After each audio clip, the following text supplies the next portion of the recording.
Welcome back to Viewer Discretion podcast, where my co-host David Dennis Jr. and I talk about what we're watching every week. This week, we are continuing to watch Alien Earth. A new bombshell TV show has entered the villa, though. Yes. Talk about Task. Do you feel like Task? Do you feel like the jealous boyfriend meme where Task kind of has your attention? It's pulling you away at all because it's pretty damn good. Yes, just like a lot of relationships. Sometimes when one starts to peter out, you kind of start looking at at the other one. Yeah, that reflects how I felt about this week of Alien Earth. It did feel like this week petered. There's a lot to talk about, and I am very excited about the finale next week, which we're gonna, of course, break down in detail. But this episode felt a little bit like, I don't know, like a bridge episode to get us to the finale. Like it really kind of felt. I mean, I think it feels like sometimes they're doing this thing where like every couple episodes is just a self-contained movie. Yeah. And I kind of feel like that's a little bit of what we got, like this island escape movie type of deal. And it's really just a bridge to get us to the finale, which I think we discussed before, I thought the finale was going to be that grand parade that they were talking about. But I don't think we're going to get there. Maybe it seems like a season 2 thing, I guess. Yeah, I don't. The rate at which synths, hybrids, are dropping off. There are not many models to trot out at a event, the way that Boy Kavalier was alluding to.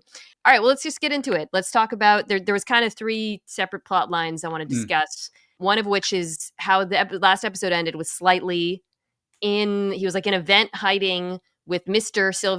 Arthur's body with the face hugger on it. This episode opens with him with the face hugger. He's made it to his room. Yeah. Just briefly, again, we've talked a little bit about some of the props and the special effects, and I've been very complimentary of it. And there's been a lot of gross stuff that's happened in this show. Aliens getting into water bottles, disgusting, the sort of horror we associate with aliens. I would maintain that the face hugger on Arthur and Slightly trying to feed it underneath and then watching Arthur's body convulse is the most disgusting thing I've seen on this show. Agree or disagree? This tops the aliens peeing more alien into the water. This is above the water bottle for you. Disgusting, dude. I'm saying this in a complimentary way. Yeah. Because that's the point of the show. It's supposed to gross you out. My husband has watched the show with me, and he's been like, wow, you're really not put off by the violence. There's a disgusting thing that happens at the end that I thought was kind of cool that we'll get to. I actually had to cover my eyes while this was happening. I was so disgusted by the face hugger. Yeah, just nasty, nasty stuff. And then Smee walks in, finds out, he gets roped into the plan. It's kind of been like the hybrids have all had their own unique personalities. Yeah. Smee and Slightly in that friendship has been a core, I would say like a key narrative thread from the beginning when they go. How did you feel about how this was handled and this point of like what's happening with Slightly? I liked it. I mean, my thing with those two has been, like you said, the innocence. They're the 2 reminders that they're kids. I think more than anybody else that these are kids. Agree. Like everybody else has kind of already sort of ascended to like this adult thing, or just kind of like not how I associated with 12-year-olds acting for the most part, right? Like they're super serious in the way they talk. These are like kids in hijinks. This is like Kenan and Kel and Alien, like pretty much. And I thought, I did like it. You said that was the most disgusting. The biggest jump scare that I've had the whole series, so the whole season was when the facehugger fell from the tree and they made the like that for some reason that like maybe it was a jump scare clearly. But I almost jumped out of my seat. That was the biggest jump scare for me of the whole season. Were you at all surprised or frightened when the xenomorph emerges from Arthur? Because that to me wasn't scary. I will say I did love how they set that up. So we should probably actually back up. So before they get to the beach with Arthur, there's a bunch of chaos associated with the xenomorph gets freed. We'll get to that piece in the Wendy part of it and the Kavalier part of it.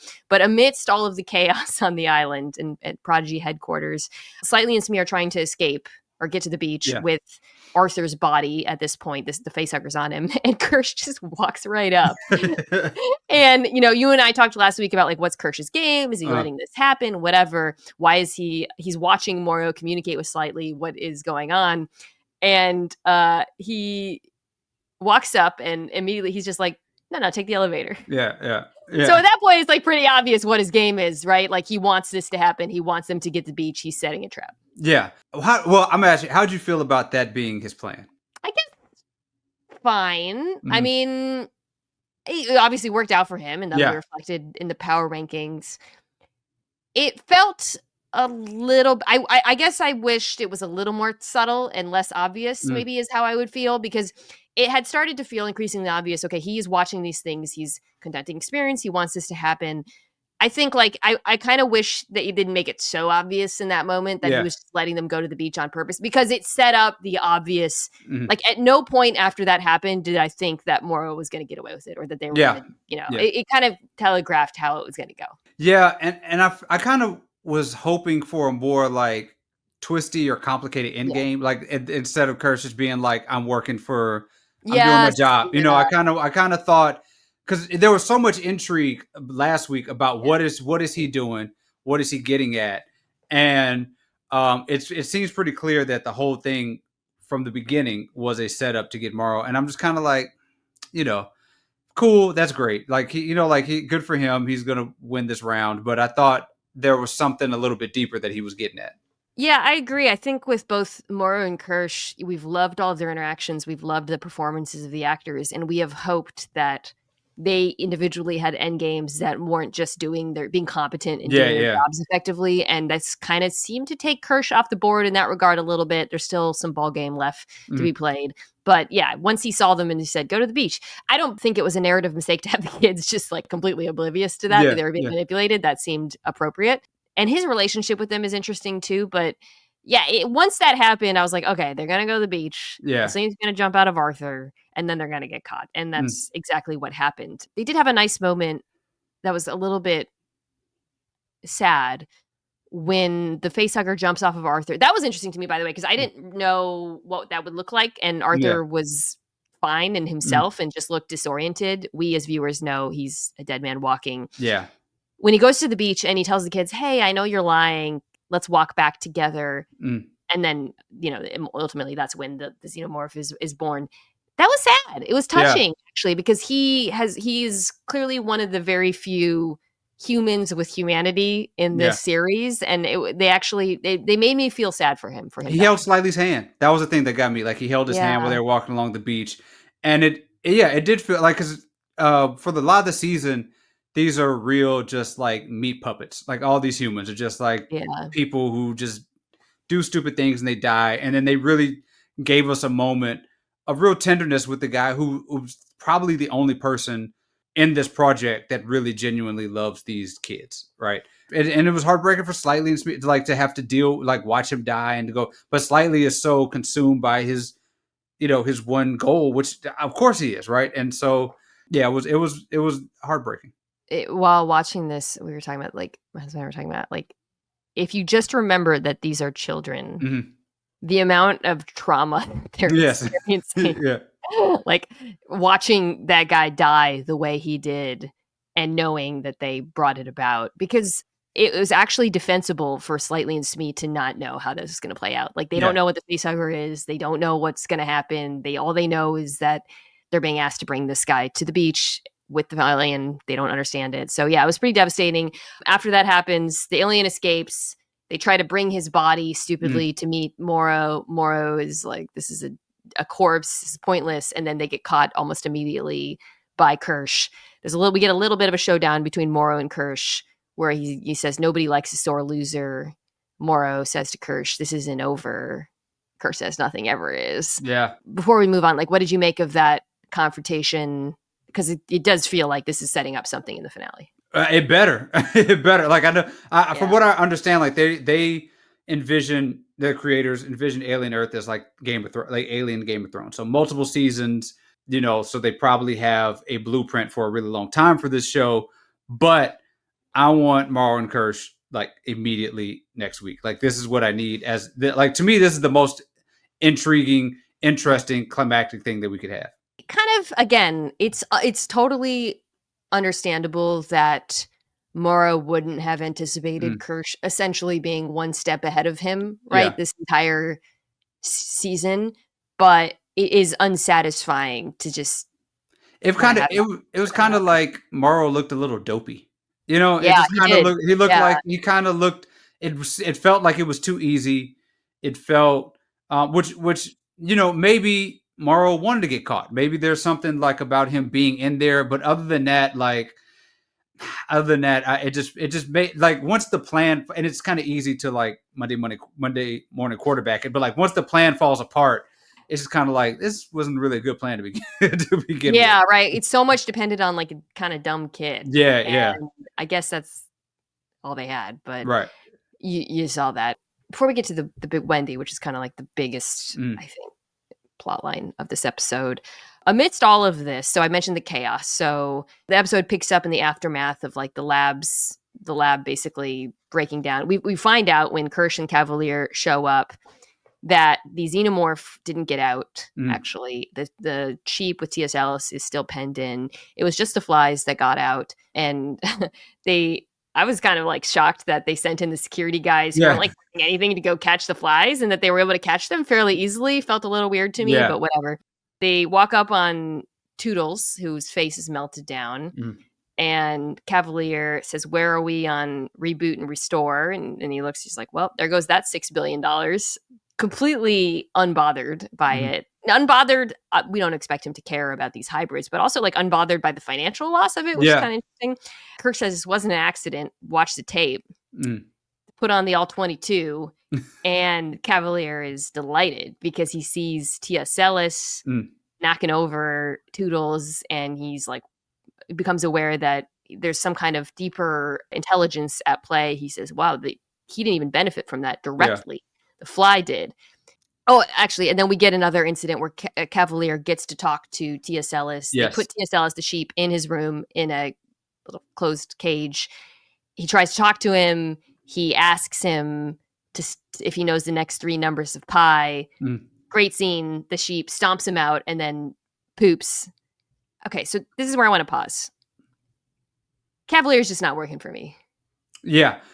It's the old, like, we were waiting for T.S. Ellis to do something super smart to get into a human, and Boy Kavalier just tweeted it out. Like, that's really what it is. Like, he's going to do it himself, which I guess makes sense. But yeah, I'm with you. Like, I'm waiting for the supervillain.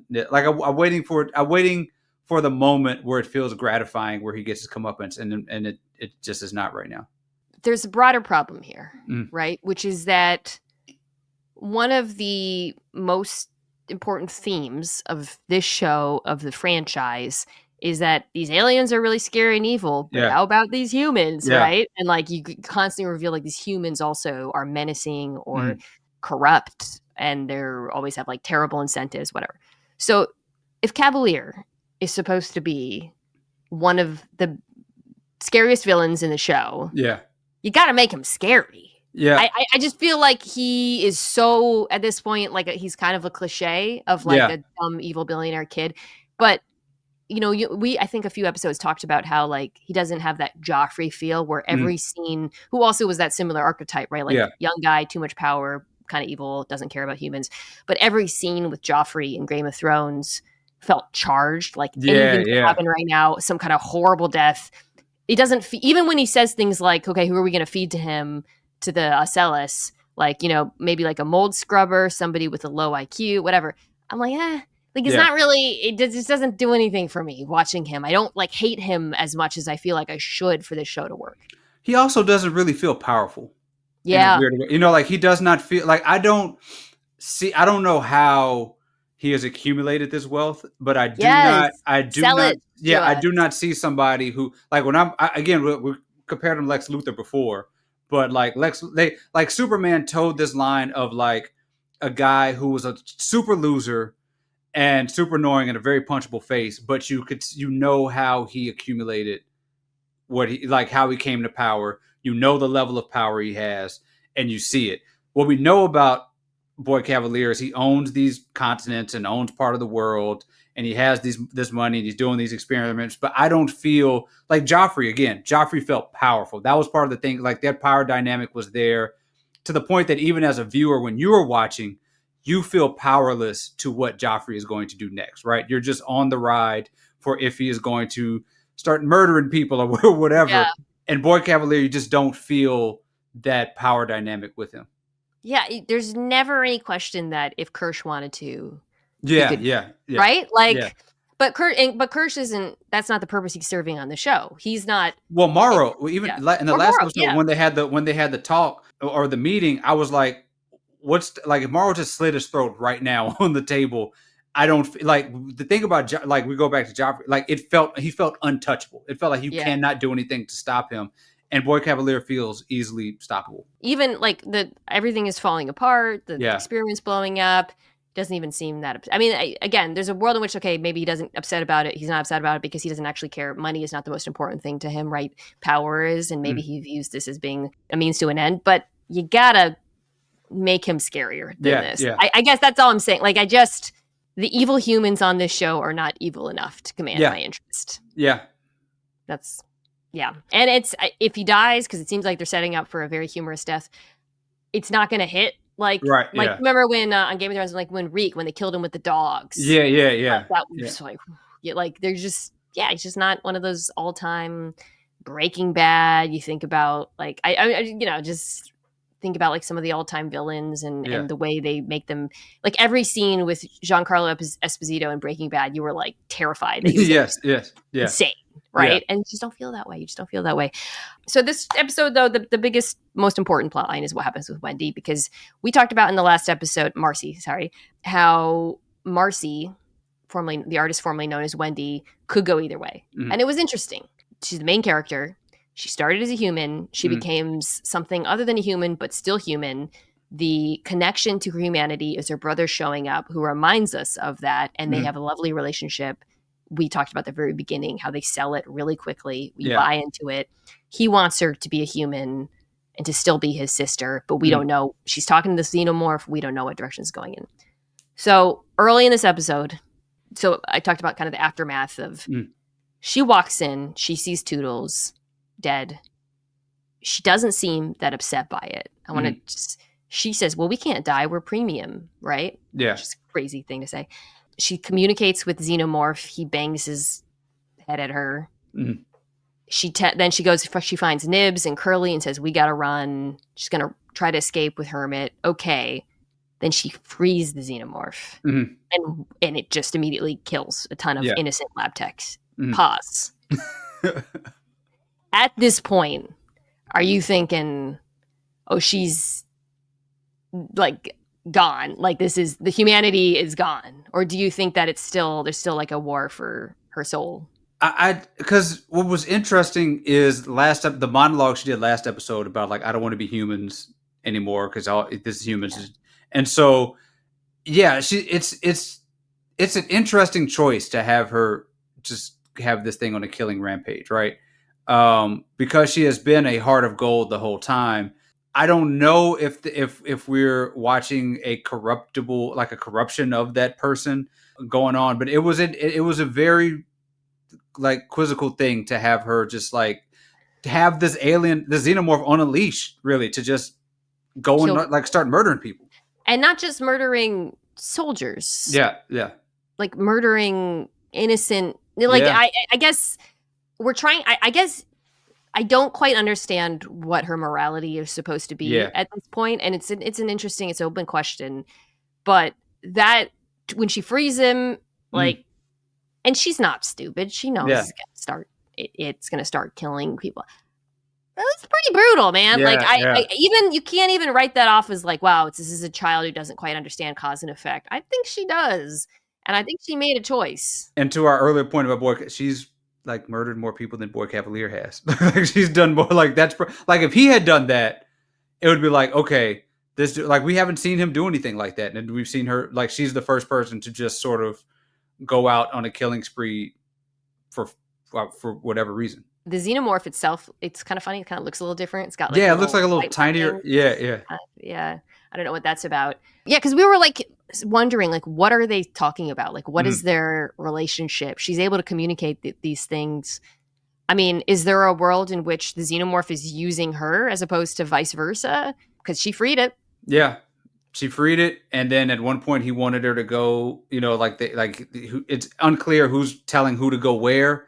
Xenomorph may have a plan. She may have part of a plan. I was actually, again, like, the payoff here was a little bit of, there's just Xenomorph on a this like this devil dinosaur thing where you just have this like genie or from Aladdin where you just go out there and call them and they just fix all your problems like that. Like, there's things that happen a lot of times in these shows where the possibilities sometimes are a little bit better than what we get, and I think that's another example of that. I just kind of wanted more from her relationship with the Xenomorph. Yeah, it played out like you said. Like they get out. So Hermit finds out about this boat. He's going to help them escape or whatever. They find the graves for their childs, which is kind of insane that Prodigy did that. It didn't really make sense to me. I get that it was like a cool visual, but I was watching that thing like, who's making these graves with like their names, their former selves, whatever. They get stopped by some soldiers. She calls in the Xenomorph to kill them horribly and violently. But that one, you're like, okay, well, these guys are they're working for the bad guys. They're trying to stop them. It's whatever, defensible. What happens on that boat? Yeah. It's nuts. It's nuts. Okay, so I didn't like this scene or this episode as much, but I thought the moment where, so they get confronted, they try to make it to the boat. She tells the Xenomorph to like hang back. What'd she say? She says, hide and follow. Yeah. So it's, hang in there, following. It is fully under her command, or, it seems that way. More soldiers come. They say, we gotcha. And Nibs, who's the redheaded hybrid, who's clearly on the verge of losing it, who, is the one who thought she was pregnant, rips faces off. the jaw out of a soldier. That was... Yeah. It was kind of cool, but it was crazy. Yeah. Hermit sees that he's got a gun. We don't really know like the power of these guns and whatever. We also don't know the power of the hybrid. Like, it was unclear throughout. Yeah. As this is happening. Yes. Yeah, she calls the Xenomorph, but I don't know if they can take it. I don't know what their power level is, or like, could they have just done this themselves without the Xenomorph? How much do you need? Like, it was unclear, and it's still kind of unclear about like, are these two? They're just going to ninja, because they sent them in to go get, back in the first episode, to go and get the creatures with the belief that they're going to survive anything. But if you could just get shot, but also at the same time rip off jaws, it's hard. I don't really know what their power level is. Maybe they gave them like those. It's kind of like a stun gun that are like specifically able to take the hybrids down because they're obviously aware of what they're capable of.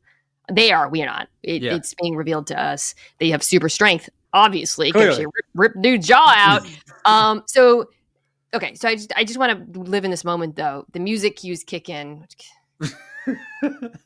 This was Queens of the Stone Age. They started early in this scene while the fight's happening, it felt like very dated to me, to be honest. It felt like I was, because it was daytime. It's on the boat. I felt like I was watching like Walker Texas Ranger a little bit. That's so true. The fact that it was daytime made it weird. It's not that, I don't know. It was a weird fight. So Hermit, being a normal person with a human brain, sees this thing rip the freaking jaw out of a human and fires at her. Okay, then this is how the episode ends. Wendy is looking at him and going, "What did you do?" Sis, he just saw a jaw ripped out. What did you do? Yeah. Some great mystery. Yeah. It's, he subdued somebody who was breaking necks, ripping people's faces off. This wasn't like he turned on her. Yeah. So I just want to know what you thought of Wendy in this scene, or Marcy, Marcy. Like, we've lost our humanity that quickly, and our feet. Like, I don't know. It felt like a little bit of she should have been grossed out by that. Yes, because also at the same time she is trying to subdue. I forgot what the soldier's name was, but she's like, I guess, relatively peacefully subduing her. Because I was like, she's going to break her neck too. Like, I thought that's where we were. Right. Yeah. From the beginning. And so, and so now she's shot up, she's tased. Like, I don't know. It's But it was a weird ending.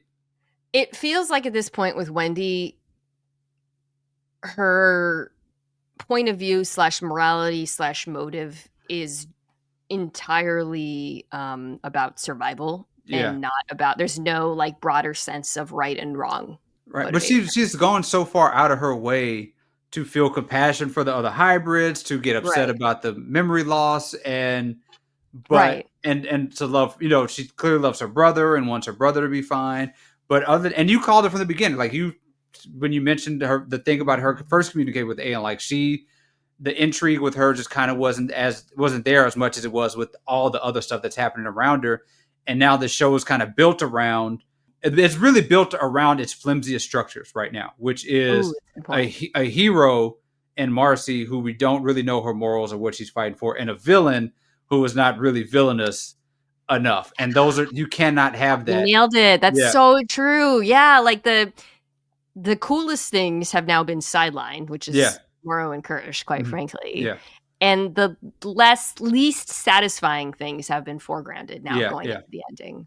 That's so well put. Yeah, I we've been talking about like what are the big questions left.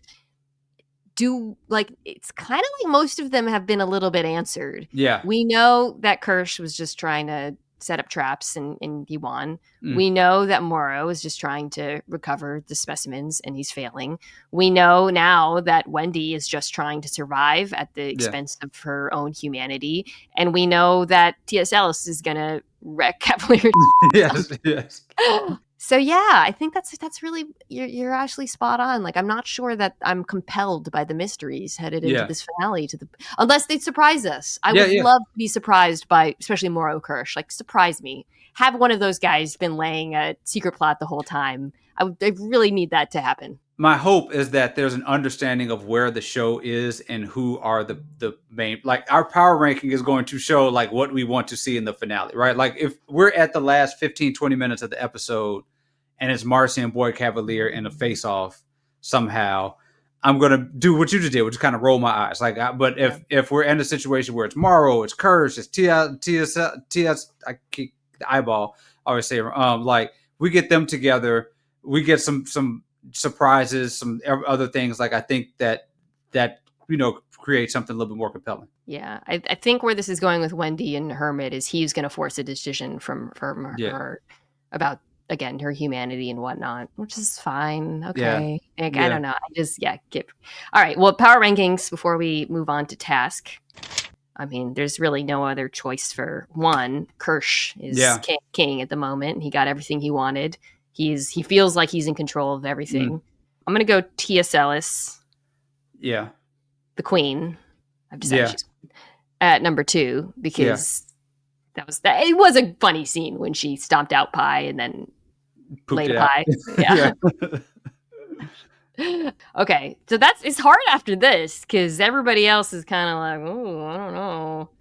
I probably thought a little bit way too hard about animals like pooping on command to make a point, and that like that.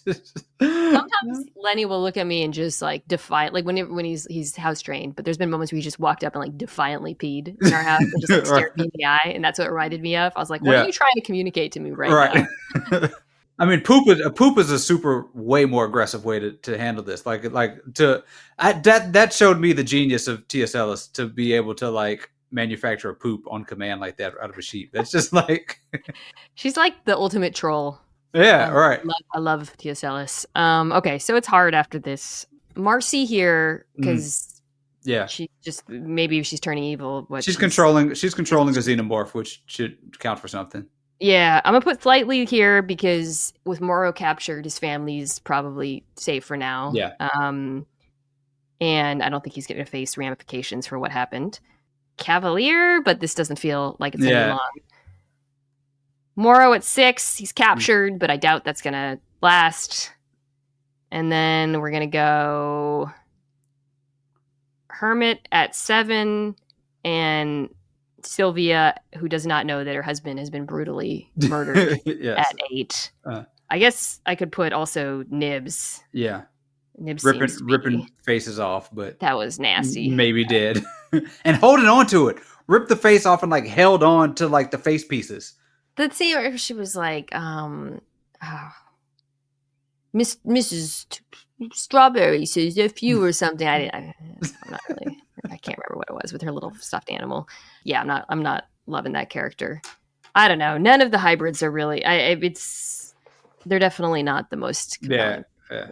So, all right. Well, the finale's next week. I'm not out. I'm just saying this was a little bit of a lackluster episode. Yeah. I feel like in general, with shows like this, second to last episodes are tricky. They can be just like this, like I said, this bridge episode to the finale. Game of Thrones always did it where the second to last episode was the climax of the season. And then the season finale oftentimes was just the denouement from that.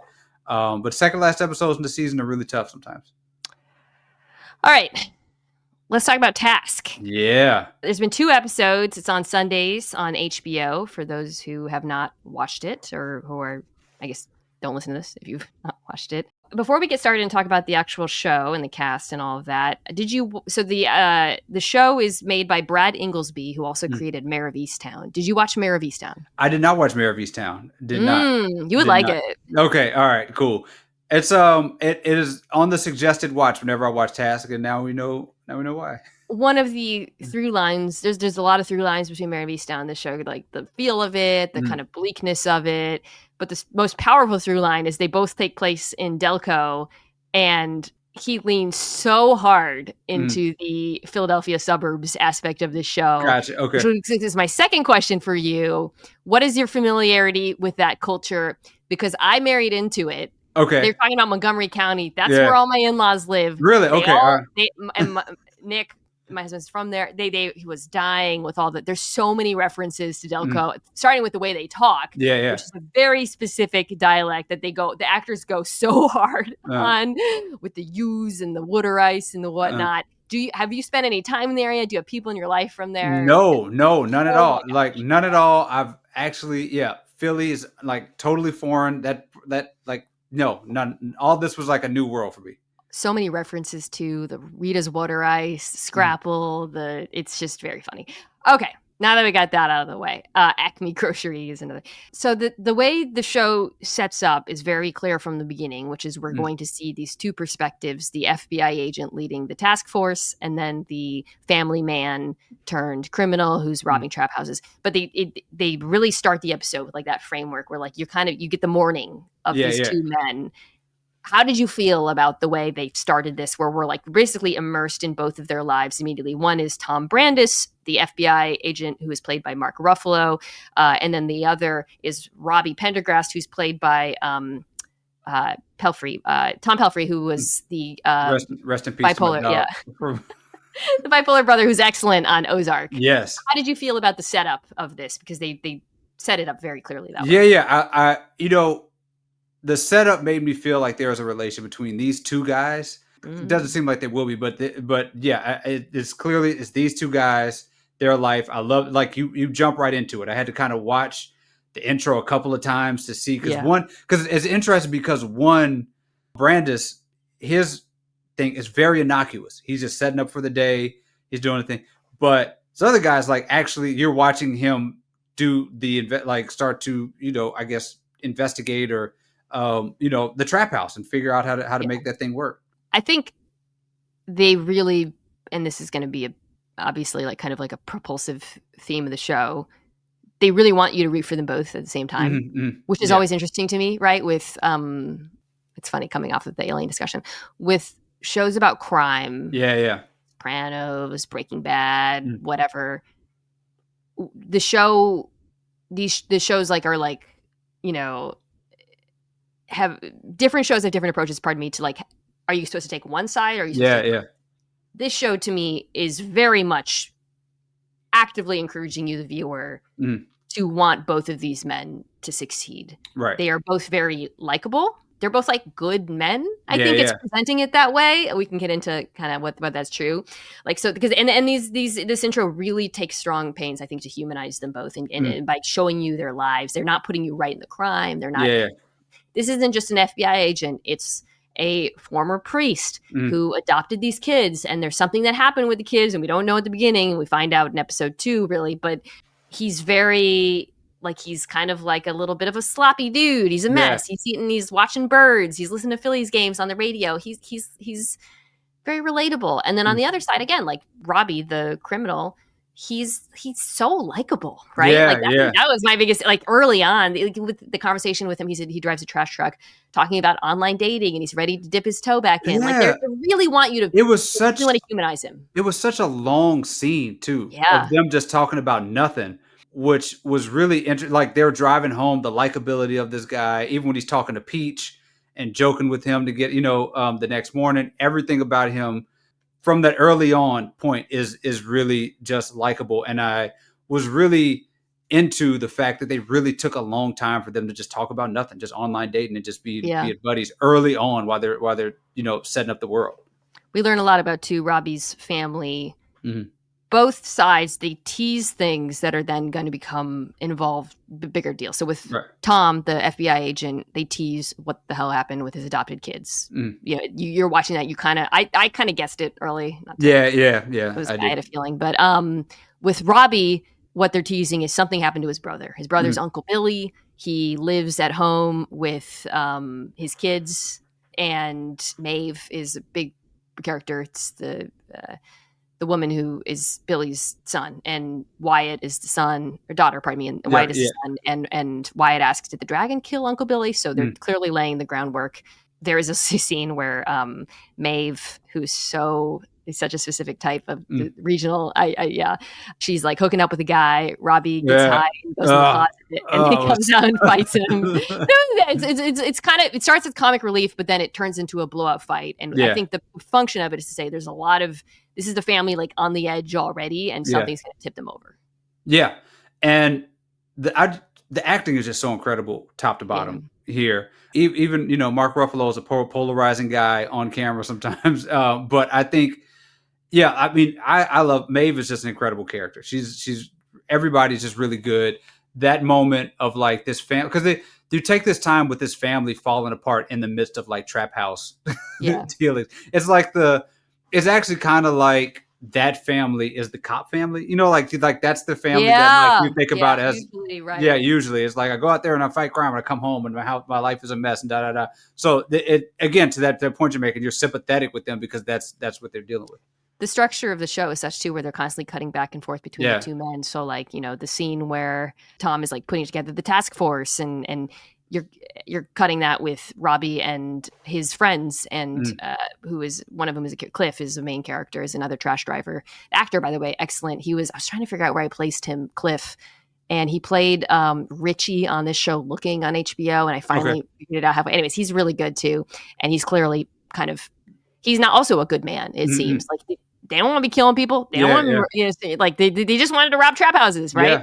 Which is such a great crime, because if they were doing when I saw the show advertised, or the summary of it, the way it was presented was an FBI agent and a guy who's conducting these violent home invasions. Like, all right, that sounds really bad, but that's very different from robbing trap houses of a gang and robbing trap houses and trying not to kill anybody in the process, and a victimless crime if there ever was one. We see them do it early, not the main crime, which we'll get to, or the catalyst for the show. But there's one that works out where we see, again, it's like these guys, they're so normal. They're talking about online dating. And then they pull up to this house, and Robbie talks to this dude, Peach Boy, about like the ritual he does when he wants to jump into the water. And then the next thing we see them, they're wearing these terrifying masks and entering the house. And that was like a whoa kind of moment, a shock to what they're doing is actually incredibly dangerous. And so the other thing that happens, so the task force gets put together. Great Martha Plimpton is retiring. She pulls in Tom. She says, we're coming back from active duty to run a task force, hence the name of the show. And we meet the members of the task force. It's kind of a Bad News Bears, to use that, you mentioned that last week. Speaking of Game of Thrones, Grasso is the dude from House of the Dragon. Did you watch House of the Dragon? Yes. I was trying to place him, and I was like trying to figure out where he was. It's White Drake. I forgot it's White Drake from House of Dragons. Yeah, everybody's favorite incel knight / not an incel / very bad. I like what they did with him. Actually, it doesn't really happen until episode 2, so I'll put it in that. I like what they did with this character. They did a couple of this girl Lizzie, who's again so Delco, such a disaster, comes in, she's a mess, and then Aaliyah, who's just like competent. It's the third one, but they put him in this like crappy trap house, or not so crappy. It feels like it doesn't feel like the best of the best that the FBI has to offer. Okay, so but the first episode culminates with the event that sets in motion what the series is about. It's supposed to be, the big robbery, trap house. Robbie and his boys pull up, Peach and Cliff, and everything is just so bad. Yeah. Okay, so it's funny because we've been talking about Alien and just like incompetence in general. Were you like frustrated watching? Because they go in, there's a couple, they don't like secure them properly, they're showing their faces. It goes haywire. A guy comes home early. They end up killing everybody. Peach dies as well. Yeah. And then the kid shows up at the end. We'll get to that in a second. But like Robbie and his friends make so many dumb decisions during this robbery. So many dumb. Well, it's clear that we know that they've been doing this for a while, but they set this place up as the most dangerous trap, like as a trap house that's heavily secured. The guy doesn't take his eye off of you if you're getting his trash. Like they feel bad. But what's interesting is you saw more prep in the first trap house that did not seem as dangerous than there was for this one, right? I don't know if it was a rush job. I don't know if they were on deadline or something like that, or based on the drops or whatever. But this one felt like I was like, where's the planning? Like, where's the, they didn't feel like they had a plan from the beginning. Yeah, because also the 2 gang members were idiots too. Like, I know you, I've seen you, just shut the hell up and just, you're like, what are they doing? Yeah, it's a mess. And then at the end, when again they have their masks off, which you guys are literally the one thing you can't do during a robbery is take off your mask. A kid comes in.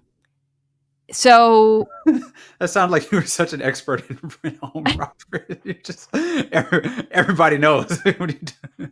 So we don't know what's going to happen. Then the task force arrives, and Grasso's like PSP snickerdoodle has yet to show up, but then she actually shows up. She's been competent. She's been talking to a neighbor, and she says the kid is missing. Yeah. Okay. Pause. In this moment, did any part of you think they killed the kid? No, I had no thought. I did really? Not. I did not think they killed the kid. You thought that? I didn't think they'd kill the kid. Yes, I thought they might have. I was thinking, has this whole thing with Robbie being this like lovely family man, has it been a fake out? And he's actually like willing to do whatever. I thought it was a mix of their incompetence and his heart of gold. I just kind of thought they left the kid there. Just like, kid's in our face, whatever, we'll figure it out later, and they just bounced. Did not think that they took the kid.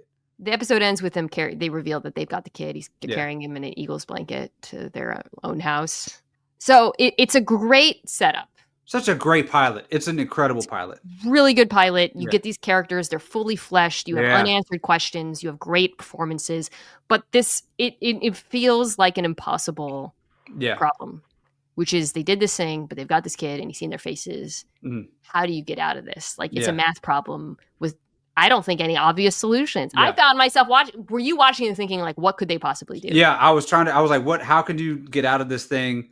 Yeah, for me, I just kind of was like, you just kind of leave it up to the kid. Like, let the kid, you know what I'm saying? Like, I don't know. Like, if my best thing is like, just drop the kid somewhere and hope the kid just gets the faces wrong. I don't know. Like, I don't know. It's an impossible thing. And it was also, it's clear that he has no clue what to do either. To the point where at the beginning of episode 1, we see him talking to the cute kid. Yeah. And he tells him his name? Yeah. Again, David, my mind went to, is he going to let this kid live when he told him his name? Because why else would you tell the kid your damn name if you think he's going to make it out alive? It's heart of gold, man. Does this dude, it's just like, I don't know.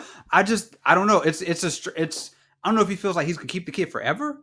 Like, how does this, what's the I don't know what the end game is. I don't think he has an end game. I mean, I think when we'll learn more about him will be interesting, because it feels like, I don't know if this is revenge plots or a death wish or something. There's more to the crime than more to the crime. Right. Yeah. And so, I don't think there's any sort of idea about long term sort of, you know, self preservation here. Yeah, well, so he tells Robbie, or Cliff. Robbie tells Cliff at some point he didn't know what they're doing with the kid. So Yeah, Robbie's yeah. like, "Dude, what are we doing with this kid?" Mm, Robbie. So we get the aftermath of the robbery gone haywire. Robbie's upset about the killing. Robbie's mm, they're all upset about the killings. Cliff's yeah. upset about the killings. They find out that it's not cash, but 12 kilos of uncut fentanyl that they've Yes. stolen. We also find out, and this is again the beginning of the. This is a very episode 2 is a very information heavy episode Mm-mm. where we learn Yeah. a lot more about this robbery and also Tom's, which we'll get to in a second. But we find out that Billy, the aforementioned uncle who was killed, used to be a part of the Dark Hearts gang, who this is the trap houses that they've been killing. Maeve, Robbie tells her it's the kid is his friend's son. She Googles the kid, and the kid tells her that the dad's name is different. She finds out, she realizes something's up. So Robbie and Cliff are supposed to meet up with someone. We find out later that there's an informant, that they're getting tips from someone inside the gang. Whoever it is doesn't show up to a meeting. Again, at this point, I'm this feels doomed to me. I'm watching this thinking there's no way out. Yeah. My brain is trying to work through how they can get out. There's no way out of this at this point in my mind. Yeah, but my question is, how much does the buddy know? Does the friend know about revenge plots, who they're meeting? You know, like, I don't know if he's in the dark here. Yeah, this feels like, but it doesn't. It feels doomed, but it does not feel. And again, it does not feel like being doomed is the biggest part of this. Like I don't. I think that there is a desire here to get to somebody and to do this damage regardless of if they make it out alive. Yeah, I think that's really, you're very astute, because we find out more about Billy, and you do realize, okay, maybe Robbie, this isn't just about robbing trap houses. This is not just about, by the way, it's funny that they named him Robbie. Put a pin in that, because we get another sidebar, information dump. We learn a lot more about Ethan and the adopted kid, and Tom and his family. And we learn about Tom, that he's kind of an alcoholic. And at one point he's drinking it's like a cup full of vodka and peach schnapps or something. Like, really. So the family, I think it's their lawyer, they have a family meeting with Tom, his adopted daughter, and his biological daughter, who's older, and this, I think it's the lawyer. And they set up in the first episode that there's going to be this sentencing hearing about a crime that their son committed, and the adopted daughter doesn't know what she's going to do. She says at this meeting she's going to give a sentence about their upbringing. The biological daughter loses it at her and basically insinuates she's not their real daughter. We find out, by the way, before that happens, what happened, which is during COVID, Ethan, the adopted kid, their siblings, was off his medication, pushed the mother down the stairs, killed her, broke her neck. Yeah. Whew.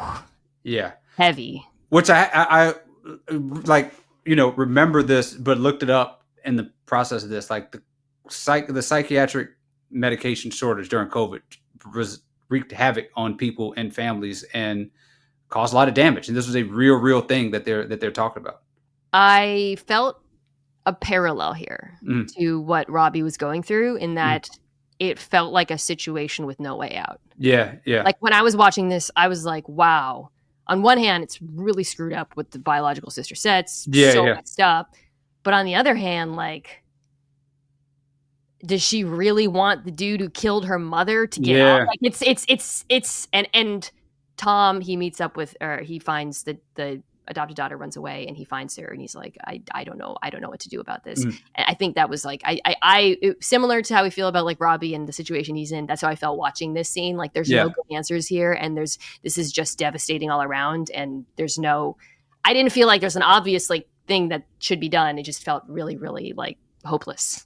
Yeah, and there's such a poetry to the series already, and that the first, like when they're talking to the kid, to backtrack to the opening scene, he's making the pancakes, they're sitting in the kitchen, and the kid says, "You can't want to talk to deer because I want to ask them why they crossed the road and get killed instead of staying where they are." Like it's just this talk about, like living and risks and like going to, like sort of doing these things that are foreign to you and the dangers of it, and being in these like unknown spaces. It's such a framing of the entire series, like this little kid's voice about these deer. Yeah, that's really, that I think you're right. It is about like ostensibly good people who are in seemingly insoluble situations. Yeah. And also like, you know, we're rooting for them, but we don't really have good answers. Yeah.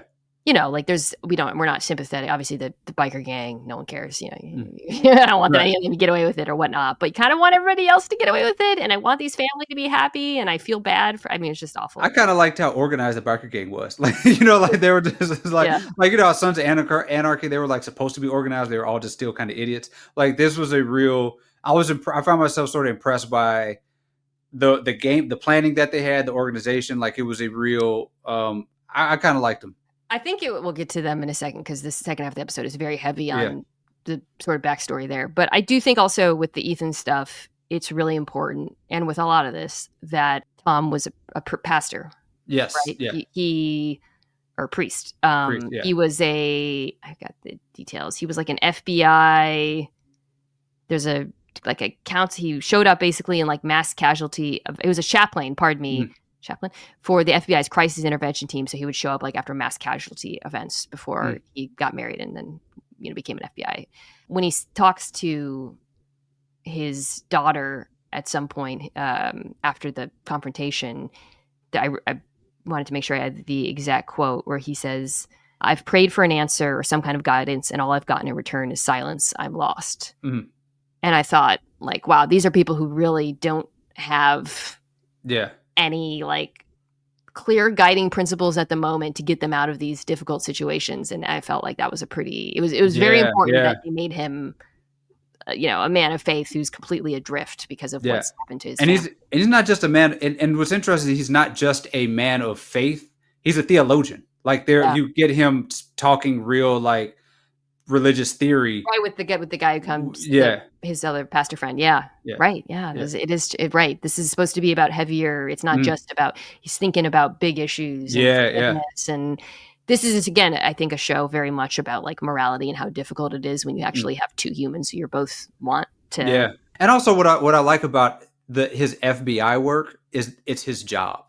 Yeah, you know, like you don't get this idea that he's like, I've got to. You know, like that's the crime off the streets. Like this is his job, and he's got something way more important going on than finding these dudes who are breaking the trap houses. Like he's doing it. He seems to be competent in it, but when he clocks out, he's clocking out. He doesn't seem like obsessive about it either. So far. It's usually when you have a show like this where it's like the cop and the robber, it's like you're obsessed with each other. It seems like they're we've got parallel paths at the moment that are obviously. I wonder if they will create that connective. Like that thing that makes one obsessed with the other in any sort of way, because even right now they were the biker gangs like Tom's like kind of a loser. He's not not a big deal. I like that part.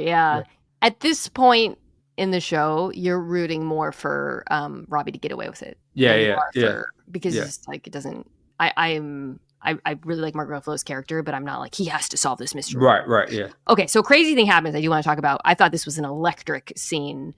Maeve. When she finds out that the kid is not who has been kidnapped, and she's again, you said actress is killing it. I think she is. I think also trying to do the right thing. Yeah. She decides I'm going to turn this kid in. She goes up to Value Corner, the store. She drops him off. She calls 911 from her friend's phone, and she gets back into the car. She sees all the cops pulling up. It happens very quick because she calls a tip line, and the kid's in the car. Incredible scene. Yeah. I mean, I don't know how the kid got it, because I again, but this is the thing we've been saying this whole. How do you get out of this? When she calls 911 and the kid's in there, you're like, there's no way they're getting out of this kid, like not getting picked up by the cops. Interesting decision by her too, to like she kind of when the cops show up to search the car, she says, "I think I saw a kid," and it sort of works as like a deflection tactic because the kid stays hidden in the car, and she goes into the store and doesn't ID the kid. I don't know. Just so tense. Yeah. This entire scene was so tense. I think, again, I didn't know what I was. In the moment, I'm like rooting for the kid to be fine. I'm rooting for her to be fine. But I was watching that thinking, well, if she turns in the kid, Robbie's screwed. Yeah. Yeah, Like at she this might be point, screwed too. I don't know. Like like she has. There's yeah. Yeah, yeah. again, every scene in the show is like you're watching this and you're thinking like everyone's this is how do they get out of this? This is Yeah, and also, where's the kid gonna go besides Robbie's right now? Robbie's the best place for him. His grandparent, I think his grandmother, what, like she had dementia, I think, or yeah, something. The parents are gone. Like what's he was living in a trap house. the basement. Yeah. Right, No, it's a good point. It's not like he was taken from a good situation. right. The investigation then starts kind of kicking off really, Mhm. right? So this is the major plot of the show is the task force working at the same time that Robbie but a big part of the investigation in this point, and we learn a lot more, is about the gang Yeah, that were the trap houses. So Grasso, who appears to be pretty good at his job, gets some intel on the Dark Hearts. So we find out that this dude Jason, who mm, we get some scenes of him finding out about the crime and the robbery and the drugs being taken, has become the chapter president of the Dark Hearts of Delaware County. He works under I don't know the name of the actor, but he's very good looking. This dude Perry, who's like the national leader, who's like an uh, older guy, and those two are like super close. And Jason heads up the country's fentanyl, mm, op. We also find out that they sell the fentanyl. I tried to take good notes about this because it was kind of complicated, through some dude named Freddie. mm. And Grasso introduces the theory that none of this would be happening unless there was an informant. Yes, yeah, So it's kind of like there's a lot of like who knows more about who. mm, We also, as you said, the Dark Hearts find out that Tom is running this task yeah. force. How did you take the revelation through Grasso that there was somebody on the inside working? Yeah, I was so, again, just impressed with the organization, the logic, the understanding of how this stuff works, and the fact that they just like they're because even when Tom gets sort of the debrief about them, they're talking about how tight knit they are, and they will snuff out any sort of informant that they have, Yeah. and they're shocked that they have an informant, but it is nothing for them to have an FBI informant to know who's working on their just working on their case. Like this is just who they They are don't as a even network. care. Yeah, yeah, It is interesting, like, everybody in this episode, the different parties, the Dark Hearts, the Task Force, Robbie, are all kind of getting different pieces of information about each other. It's like yeah, they're all kind of circling around each other at this point, right? yeah, And, yeah, so, like, they find out about the Dark Hearts find about Tom. Tom, at some point, finds out that this dude Jason, who's mm, basically the local chapter head, the fentanyl guy, killed yeah, another Dark Hearts member named Billy. yep, And then the circle kind of comes together. And at mhm, this point, that revelation is like, okay, we understand now yeah, that this is not just like as you said about Robbie just robbing random. This is not about a trash man who's just trying to make a buck.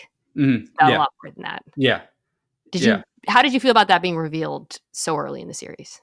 It was so unexpected. Like Yeah, we have but both of these revelations, right? About Tom and his wife and the son, and about Bill, like these two big huge. huge things that we have that did not come in a flashback episode, that didn't come in, like it's huge revelations of intrigue from the pilot episode get revealed essentially off camera, almost like later Yeah, in the second episode, in just middle in just conversation, and it takes a minute for you to even realize, because he writes down Billy, and it takes a second for you to piece together that that's what happened. yeah. I was, I was a little bit taken aback by it because I thought Mm. there was going to be a slower play on both Yeah, of yeah, these big reveals. Because it does there's still a lot of unanswered questions. We don't mm, know who the informant is. We don't know if it's just about revenge for mm, Robbie or if Robbie is explicitly trying to get to Jason. yeah, We don't know if Robbie wants to kill Jason or if mm, he's just trying to steal from him as a form of revenge. We don't know that. We don't know what the hell's going to happen to this kid and how they're yeah, going to handle it. I think that's still very much up in the air. But I was surprised that they laid out yeah. these two things at We this also don't know who Tom's son-in-law is, which I thought was interesting. Like the daughter comes, and then the son-in-law. I was just like, is this guy? yeah. Is there going to be like some sort of interesting thing about who this dude is too? I don't know. Like he's popping in. He said he had something to do for a couple, and he'll be back. He'll show up a couple. I was like, is this dude? Is this?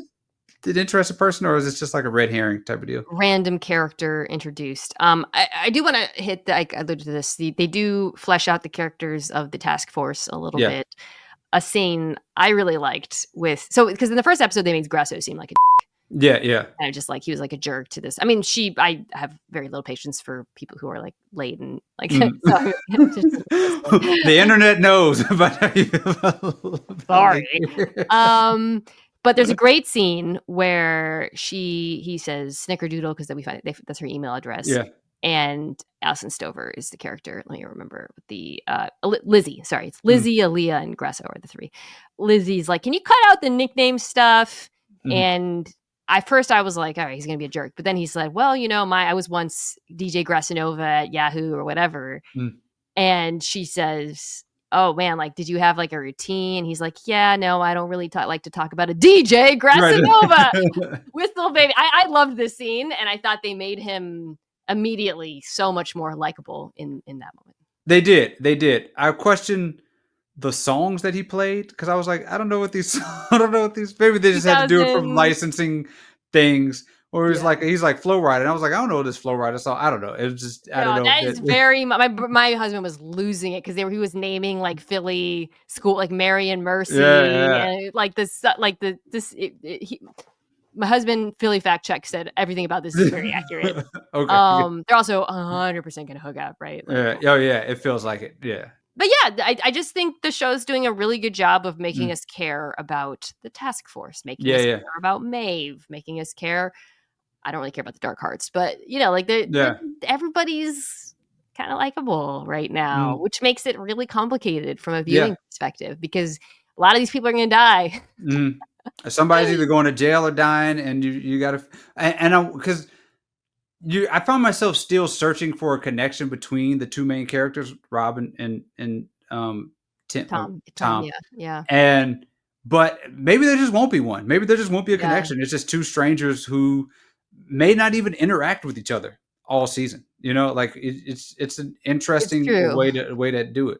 I think it'll be interesting to see if Tom kind of figures out that Robbie's not a bad guy. Yeah. Like that'll create an interesting dynamic. But at this point, it's very much parallel paths. The show wants you to like both of these men. Yeah. They're two actors who are crushing it. They're very, very human. And they're both seemingly in impossible situations in their personal lives. And part of the situation seemed to stem from the fact that they're right now seem uncorruptible. They're neither of them are going to cross a certain line in what they do. And it seems like it right now until maybe somebody does. But I think I would not be surprised if we still see that by the end that neither of them have crossed a certain line. I think so, but I'm not going to lie. Him telling the kid his name, come back to that. Because I was just like, either he's a total idiot or he don't think that he doesn't think this kid's going to come out of this alive. He's never do a thing to that kid. It's so cute too. Every single day he's like, Mr. Robbie, let me play with the animals. I'm like, oh God, they can't kill this kid. Oh my God. All right. Well, I'm excited to keep talking about Task. Next week is the Alien finale though. Yes. So let's hope that it finishes strong. Fingers crossed. We will be back to review that, of course. Love is Blind is, by the way, just around the corner. Right around the corner. Get hype. Woo, we're back. All right. You guys can follow David on a multitude of platforms. Look up David Dennis Jr. Please subscribe, rate, review to this podcast on audio as well. And we'll see you guys next week.